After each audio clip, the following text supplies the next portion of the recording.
Hawk sports fans. We got an exclusive interview here with Billy Quarantillo, aka Billy Q. We really do appreciate you hopping on today with us, Billy. First of all, I know you got a lot going on right now, so it's an honor to have you on here. You also were in our UFC Nashville vlog, first ever fight night that I went to. So I was kind of in the bleeds for that. So it's really cool to get to sit here and talk to somebody I was screaming their name during that event. So, Billy, I just want to say appreciate your time for coming on here today to talk to us, man. We really Of appreciate course, it. Max. Thanks for having me, brother. Yes, sir. So we're gonna get straight into it. You just had surgery on May 22nd, meniscus repair. Usually, Yep. most people are out 6 to 9 months when this does happen. I think I saw a tweet though where you said that you're looking to come back in November. Does that mean that you're gonna be starting to train like hard again for a fight in November, or like you're looking to like get back in the octagon in November? Yeah, we'll see, man. The what I think and what the doctor thinks are two totally different thing. It's this. My doctor's name is Dr. Garlic. He's the man, and he actually did my left knee. I had ACL and meniscus surgery like 7.5 years ago, and after that, he wanted me to sit out for a full year. And after 8.5 months, I competed in a boxing match and won that boxing match. And he wasn't super thrilled about it. But he took me back and he did surgery on my right knee just now. And he wants me to kind of stay on the sidelines for 3 to 6 months, he said. Mhm. Um, but he also doesn't want me to do like any like weight on it or anything like that. And the from like the PT sessions I've already been doing, I'm definitely like ahead of the schedule of what they want. So, being 36 years old, I feel like I don't have the most time in the world to sit around. So it's just been like a full-time job, taking the right supplements, eating the right food, and doing the right physical therapy, doing the right upper body workouts, trying to do as much conditioning as I could do. So yeah, the plan is definitely to come back, hopefully fight in November. But we'll see. I'm taking it day by day. But yeah, man, it's a lot less. It's not even close as bad to the ACL surgery was. I felt terrible after. I felt like it took a long time to really get up and moving, and I feel like I'm already, on the right path right now. That's awesome. And like I said a minute ago, like normal people, it takes them 6 to 9 months to recover from that. But if anybody could do it, it could definitely be a UFC fighter, especially like you. You're always been a hard worker, put your nose down and get after it. So I mean, if anybody can come back before that 6 to 9 month mark, it's definitely you, man. So that's good to hear. And we really do wish you a speedy recovery on this. I know Thanks, Max. not just us that's looking forward to the comeback from you. I know you can't wait to get back in there either, man. So we really Yeah, and appreciate and, you. and the great thing about this is so when I tore my ACL, it basically snapped and the meniscus, and I couldn't even walk. So leading up to that surgery, I was pretty much and bed rest, pretty much bed rest hobbling around for like the month before surgery. With this meniscus, I already popped my knee, but I was able to kind of move around on it. And then I was even able to run on it and do squats on it and deadlifts and like the day before surgery, I was doing like leg press. So Wow, I think that's really gonna limit the time because I was already kind of prehabbing it before surgery. So I'm hoping for the best, but I really do appreciate that. yeah, and it sounds like you got the right people on your side to get back quicker than normal too. So that's also, I mean, you got to have a good team around you to get that stuff done. So that's good to Of hear. of course. And just to kind of go off to like another subject here, I noticed that this is something that's very important to you, and I just Mhm. wanted to let the people hear about this because this is something that should be brought to everybody's attention.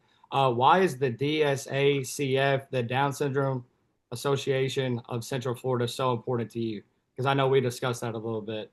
Yeah. That's a big one, and I really do appreciate you guys. You reached out and donated to them.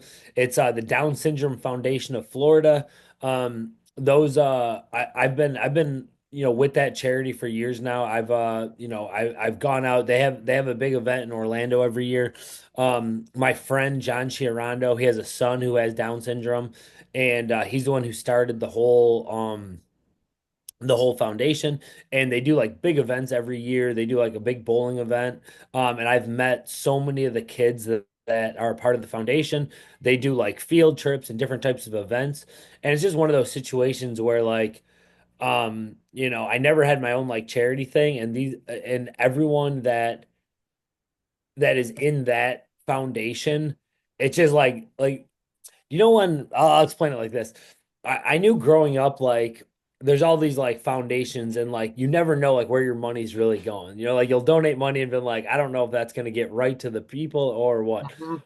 With the Down Syndrome Foundation of Florida, I literally know who runs the whole thing, and I watch them literally donate money and what they do with it. Like take these kids on field trips, have these big events, make the kids feel special, and I just think it like kind of touched my heart when I first met them, and I know exactly where it's going. You know what I mean? So like the money you donate, I know exactly, like I know it's going exactly to that cause.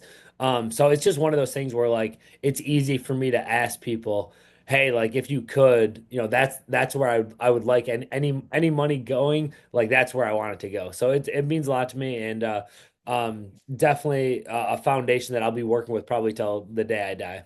That is awesome. I love that. I like whenever people get to see that side of fighters. A lot of people they just turn on the TV like, oh my God, these dudes are like so scary, like don't mess with them. But then like you're doing that on the side, man. Like that's awesome. And it is good to know, like, not every organization in the world, like the money does go to that organization. It's sad, but people do put on a front out there. So Mhm. I'm glad that, that organization is well ran and obviously you have that connection with the person that does run that. So that's awesome, man. And we can definitely look to donate to them in the future as well. You know, Awesome, man. Yeah, shout out to John Chiarando. He's the man. He's been like a mentor to me for years now, and I just love what he does. that's awesome. Okay, well that is sick. I'm glad you got to talk about that and let the people in on that. Maybe we could get some more money going into there, get those guys going more. For That's all. sure. What's up, guys? Real quick, just to pause the action. This is the Down Syndrome Foundation of Florida's homepage. If you click the link below the video, that has been provided. So just click on that. What you'll do first is click the amount that you'd like to donate to this amazing cause. Whatever money you can donate is helpful. Every single penny counts. The next page, you just fill out your details. Really, really simple process. Please donate. And just to kind of touch base back into the UFC a little bit and coming back from this injury, what's one exercise or drill that you just absolutely hate, but you know it's necessary to come back stronger in this situation? Okay, with like you mean for like my knee, right? Yeah, yeah. Yeah. So I would say I'm trying to think. The when it first happened, I would say it's almost like the opposite. It's like I like doing the workouts, but I think the most like frustrating part is everyone telling me to like slow down. You know what I mean? Because it's like I can see that. it's I wanna do all these things. I think the hardest part is not being weight bearing. So like I'm supposed to still lock my leg out in the brace and have crutches and kind of like crutch around everywhere where I know like I can kind of walk a little bit, but it's still a little uncomfortable. So the hardest part is it's not a workout at all because the workouts like I like doing all the workouts. But I would say like the hardest part is still even though like my knee feels good, I understand the risk of I can't like if I started doing jujitsu again, I would definitely just rip it and I'd have to get surgery again. So the hardest part for me is still being have to like not weight bearing on it when I know that I could do a lot of stuff on it. So that's the frustrating part. It's just like every single day I'm like, okay, I'm getting closer to when I'm cleared. But it's more of there's not really any workouts that frustrate me, just not being able to like walk like a normal person is the hardest part right now. Okay, I actually love that answer. That's a great answer for me on that. And I was an athlete too. I played semi-pro in college soccer. So if anybody tried to slow me down too, that also used to piss me off too. And especially Yeah, it's frustrating. an athlete of your caliber, if people are telling you to slow down and you're just trying to put in the work like you've always done, that's why you're Yeah. at where you're at now. That would be extremely frustrating. So I love that Yeah. answer. I love that answer. That's Yeah. awesome. And I get why, you know what I mean? Like even my doctor's like, you just don't want to make it worse.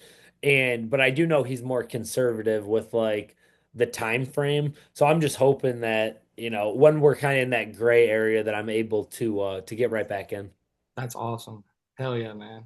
So just to kind of touch on the gym a little bit more here, what's a typical grind day look like for you in your gym as a coach and a fighter? Because I know that you post a lot of Instagram stories, and there's a lot of guys in there always getting after it, and you're in there being the coach. So what's a typical grind day look like for you as a fighter and a coach?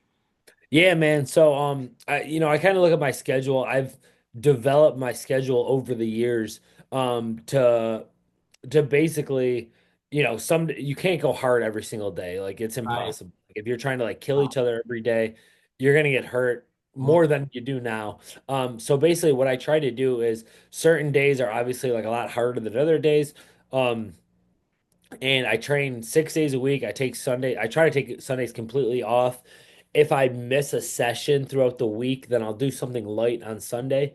But like a typical Tuesday, for example, like Monday I'll teach a class in the morning and then train at night. Tuesday is usually a pretty good day because it's we'll do Tuesday night sparring. And so I'll start the day. I'll usually do some mitt work. So we have this guy, Mitt Man Manny. He's the best with the mitts. So I just go bang mitts with him for like an hour, work on my hands. He'll mix some kicks in too, but a lot of boxing. And then like midday I'll do like like a lighter strength and conditioning workout where it'll just be like more of like a conditioning than a strength session. Maybe I'll run a little bit, do like some, full body. So like working, lifting some weights, working on every single part of my body, not doing like 10 different workouts where it's just chest or like a bodybuilder day, but just like a little bit of everything to keep my whole body stronger. A lot of stretching in between. And then at nighttime, I'll teach my Muay Thai class where like I'm basically gonna show a move and we'll all drill it together. And obviously when I'm healthy, I'll do the drilling with them. I'll usually go with one of our top pro fighters. Sometimes I'll mix it up with the amateur fighters too. But just to give them good looks, because obviously I know it exactly how it's supposed to be ran. And then that's when the sparring comes at 8 p.m. Usually everyone in class spars right after, and then a lot of people come in for like just the sparring as well. And if you've probably seen some of the videos, there's usually like sometimes 25 to 30 people. Everyone spars, and it's always like really good rounds. We got a really good crew. We got like 7 or 8 pro fighters that are, making waves now, getting to that next level. And we probably got about 15 to 20 amateur fighters that are Wow. kind of working their way up. And they're under like my gym, Gracie Pack MMA and Gracie Tampa South. They're kind of all under that umbrella, where like some of them started there and now train with me, and some of them started with me and still train there sometimes. So it's like a nice little thing we have going on right here in Tampa. And I definitely think in the next like 2, 3, 4 years, you're gonna start seeing some guys, in the UFC, Contender Series, Ultimate Fighter, that type of thing. But it's taken us a little bit of time to build up just because obviously I have a full-time career that I'm still worried about. But Yeah. I started this amateur, it started off as an amateur fight team in 2017, and now it's grown so fast. And now it's one of those things like, when you like pump the well, now the water's pumping and now we're getting some really good guys and we're developing a lot of guys, and now other guys are joining us because they see what we have building here in Tampa. Yeah, no, that's awesome to hear that. I'm glad you guys got it rolling down there. Obviously, UFC ended the year last year in Tampa. That's your hometown, obviously. They brought Yep. it that night. The crowd was awesome. I can see Tampa in the future definitely being a kind of a household name for the UFC to go to every year. So I'm glad that you guys are starting to get it rolling down there.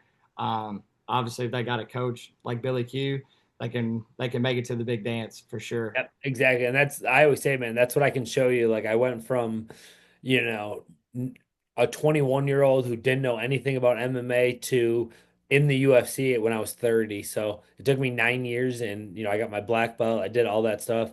And that's people can see that and be like, oh, if I could do it, they could do it. That's my favorite thing to do. That's sick. That is so sick. Though to kind of go off that, still, you just kind of talked about your UFC career a little bit. What's your most memorable fight moment that you've had so far, win or lose, in the UFC? Because I know you've been in the UFC for 6 years now. So Yeah, yeah, yeah, yeah. I've had some good ones, man. I would say the biggest fight moment. Okay, that's a good one. The biggest fight moment where I was just like, oh man, I'm like, what did I get myself into here? So when I was fighting Alex Hernandez in UFC, it was at T-Mobile Arena in Las Vegas. And we're going back and forth, we're touching each other up a little bit. And he ends up taking me down. And man, he hits me with like the cleanest elbow right in the face, like right here, like this. And I can just feel the blood right away. And I was like, oh no, because I've seen it on film before. I've never been that bloodied up in a fight before. I've had like some cuts over my eyes and stuff, Yeah. but this one I could tell it was like right in the middle, and I could feel it right away. Like right away, it was like all warm. And I was like, oh shit, like here we go, dude, here we go. And I just remember thinking, I'm like, oh, like, I'm thinking there was only like a minute left in the round, and I'm like, I better try to knock him out because the ref might stop the fight in between because I could Yeah. feel the blood everywhere. So I get up and I just throw some bombs at him, and I don't knock him out, and the round ends. And I come back into the corner, and I'm just like, oh, weird. I immediately I immediately thought of my mom because I know I knew she was there, and she's like, she doesn't love that I fight, so she's not like a big like violent person, and I could tell her, I'm like, man, my mom's probably freaking out, like there's blood everywhere, I'm on national TV or whatever, and I remember they're like, the cut man's like going to town on me. I can tell like it was a mess, and I remember my head coach, my mentor, Matt Arroyo, and he's talking to me. And I remember he's like telling me everything, and he doesn't say anything at first. And then he goes, "Hey, listen." He goes, "It's not that bad. He's worse than you right now." And I remember just looking at him like, "The fuck do you mean he's worse than me right now? Like, there's no way." Yeah. And then I'm like looking over there, and it turned out he was pretty banged up too. Like he had like a big swollen eye, and I just thought it was like the funniest thing because I'm like, he's worse than me right now. And luckily, after that break in the second round, I came out super aggressive, wore him out, and got the finish. That was probably my most memorable fight, just because I had to go through so much adversity. Um, but to this day, I'll always laugh about him saying that and just being like, he's worse than me. While like the cut man's like, oh my God, look at your face. Like, you know what I mean? Like he Yeah. didn't say that, but I could tell he was like overwhelmed with the cut on my face. Yeah. So You it can was tell just, it's an urgency there for that for sure in the corner. You can yeah, tell on TV. I mean, you can tell on TV too, like whenever they're really like, oh shit, I gotta get him ready. mhm. That's Yeah, awesome, man. that was a good one. That is hilarious. And it's so cool to hear that type of stuff because you might have that on TV, like you might be sitting down watching this, but you don't actually know like what's going in the fighter's head, or sometimes like you guys aren't mic'd up at all, so like Yeah. we don't know what your coach is saying. So like to hear that and you just kind of go like this and look over at him and be like, okay, well, yeah, maybe he is a little worse than me. Like that's hilarious. Like a lot of people don't get Uh, that insight. So yeah, no, it was funny. And that's cool to hear. me and Matt, my coach, he's cornered me in every single one of my fights. So we always have like we're both getting, he knew me when I was 21 and now I'm 36. So he's known me for so long, and we've both grown so much. I've watched him build like this empire with his gym, and he's obviously seen me fight, and we used to fight in like barns and stuff for free.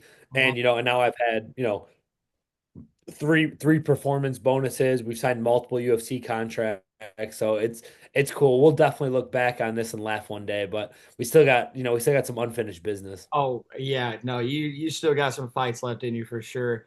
But going off what you just said, how he's been in your corner for every single UFC fight, you guys kind of built it from the ground up. This actually leads into my very next question. If you get to corner anyone in the UFC for one fight, who would you pick and why? Oh man, so if I could corner anyone in the UFC, Yeah, for one okay, fight. so I'll give you two answers. So first, my one of my guys that I've been with forever, and I know I'm gonna get the chance to do this. His name's Will Rentz. We have a guy named Blake Smith. Blake Smith might get in the UFC, maybe this year. Which I would definitely love to corner him too. But Will Rentz is a guy who I kind of brought him up like Matt brought me up, where Mhm.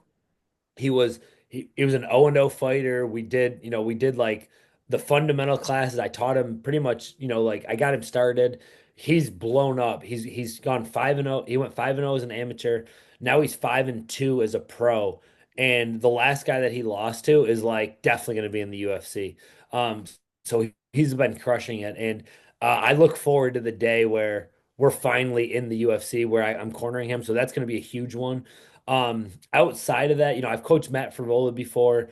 If I could coach anyone, it'd probably be like maybe like a Bax Holloway or a Dustin Poirier. Those guys are just guys that I've always had so much respect for, and I don't think they need me in there.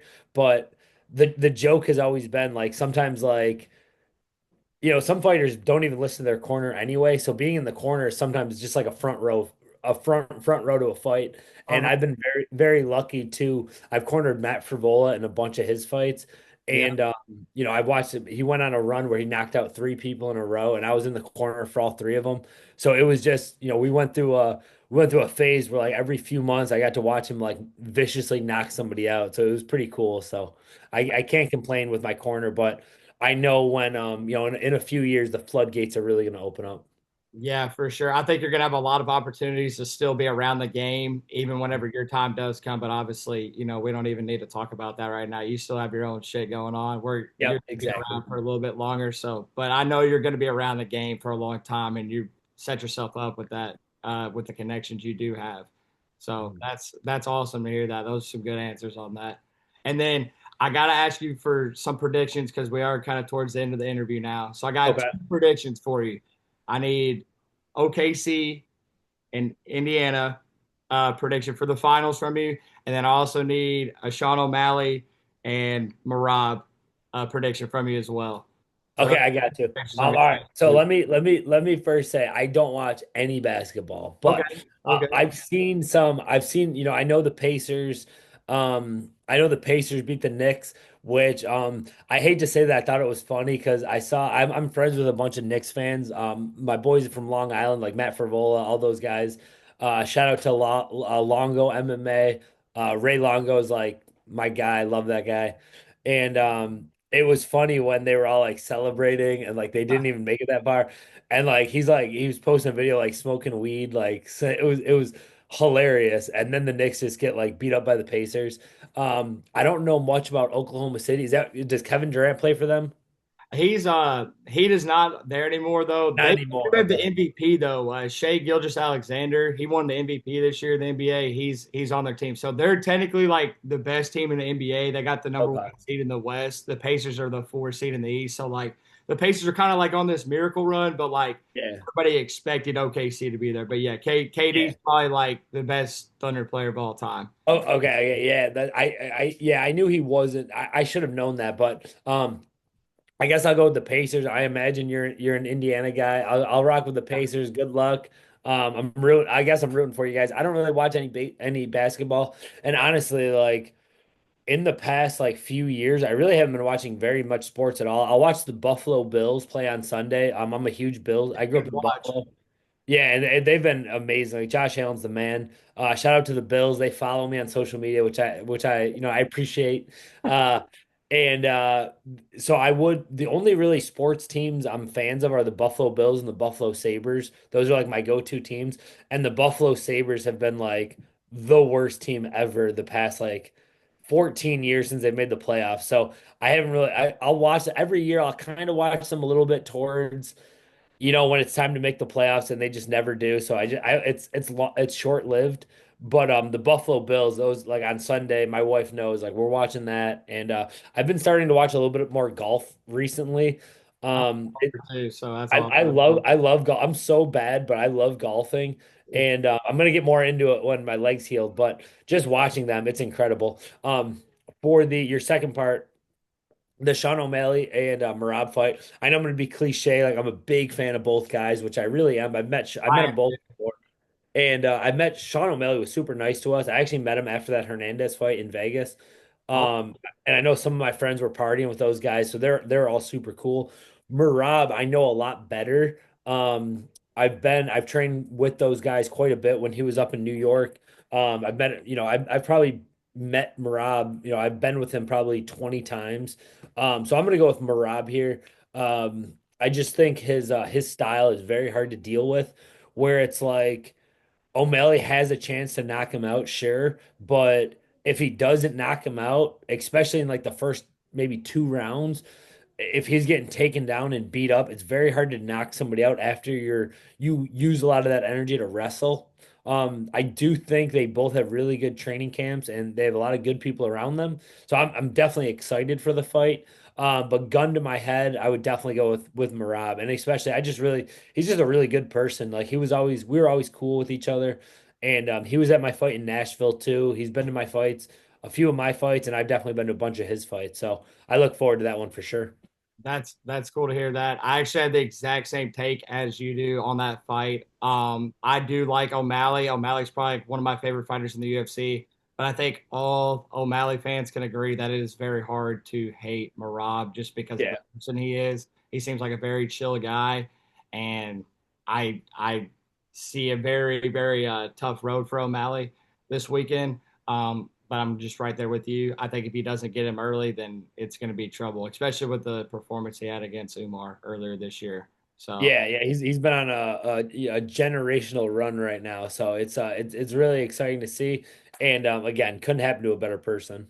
for sure, for sure. And last thing, Billy, because we've already asked you a lot of questions. We know you got other duties you got to do today. You're a busy man. What's the last message you want to give to the people on the channel that are going to watch this video for what to expect from you later this year on this comeback or early 2026?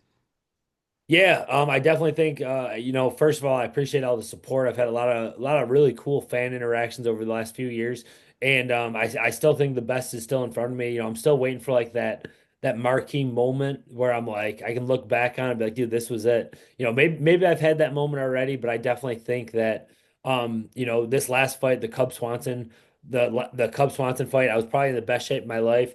No excuses for losing that fight. I just got caught against a game fighter. I obviously made some mistakes, but I don't think I was completely outclassed. And there's No, definitely a not at ton of all. guys. There's definitely a ton of guys in the featherweight division that I could beat, and I look forward to getting an exciting matchup. Hopefully November, maybe December, and going out there, getting a huge win, getting back on track, and seeing opening things up for 2026. I love that. I love that answer from you. We know you're going to come back stronger, man. I don't think that marquee thing has happened yet. That's still in front of you. So you definitely have a huge finish or two in the future. I think you can come back stronger, man. We know how motivated you are, especially after listening to this interview. If you're not locked in like you are, then it's going to be hard to come back from something like that, especially not at the rate that you're coming back at. You're coming back quicker than expected. So that's awesome that you're making the recovery you are. And we really do. I know I've already said it on here already to you, but I know there's going to be people watching this too that are rooting for you, man, to get back in there. We really do wish you a speedy recovery. Uh, Awesome, man. Yeah, I appreciate you having me, brother.